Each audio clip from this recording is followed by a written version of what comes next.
ako'y nananalangin para sa ikapapanatan ng inyong mga kalooban. Sapagkat batid kong ang ulan na ito ay nagbibigay sa inyo ng kaguluhan ng inyong isip, gayon din ng inyong mga puso.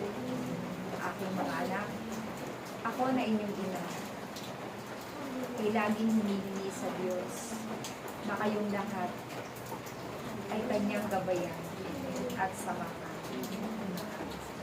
Sapagkat ang nais ko, kayo'y magpatuloy sa paglilingkod sa Diyos. At nawa, huwag ang mga suliranin, ang mga karamdaman, ang mga kakulangan sa pananalapi, ang siyang maging sanhi ng inyong pagtalikod sa inyong paglilingkod.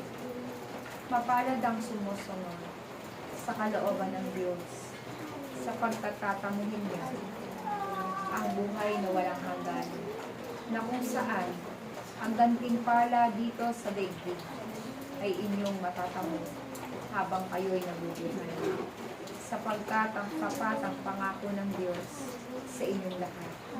Kaya't patuloy ko kayong ipapanalangin ng bawat isa sa inyo ay hindi mawala. Bagkus kayong lahat ay maging daan para sa pagkakaisa ng gawain ito. Napakarami pang mga tao ang dapat makakilala sa pangalan ng Diyos. Napakarami pang gawain na dapat ninyong pagsamahan at pagkaisahan. Kaya't aking mga anak, umasa kayo ng bawat panalangin ninyo ay idudulog ko sa Diyos upang maging mapanatag ang inyong kalooban sa araw-araw. Huwag kayong matakot sapagkat ang Diyos ay nananahan sa inyong lahat. At kailanman kayo ay hindi niya pababayaan sapagkat kayo ay mahal ng Diyos. Ang inyong pagsunod ay magiging susi para sa ikabibigay pagpapala sa inyong angkan. Kaya't kung naialay nyo man ang inyong mga sarili sa panahong ito na kung saan ang ulan ay patuloy na pumapatak, huwag kayong mag-alala. Ang kalakasan ninyo ay iingatan ng Diyos. Ang karamdaman ninyo ay pagagalingin ng Diyos, sapagkat ang pagsunod ninyo ay mayroong gantimpala. Kayong mga naririto ay pinag-isa ng Diyos, sapagkat iisang Espiritu ang nananahan sa inyong lahat.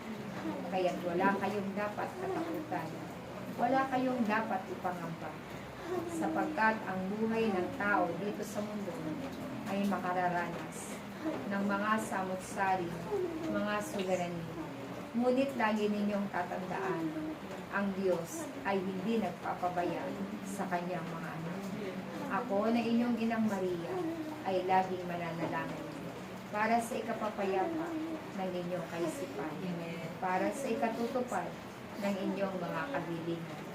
Kaya't aking mga anak, nawa kayo ay umuwi ng mayroong kapanatagan ang inyong puso, kalooban, sapagkat kayo ay ipinanalangin ko na sa Diyos Ama makapangyarihan sa lahat.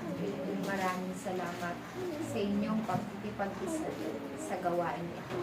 At sumain mo ang gantimpala ng Diyos habang kayo'y naririto sa daigdig.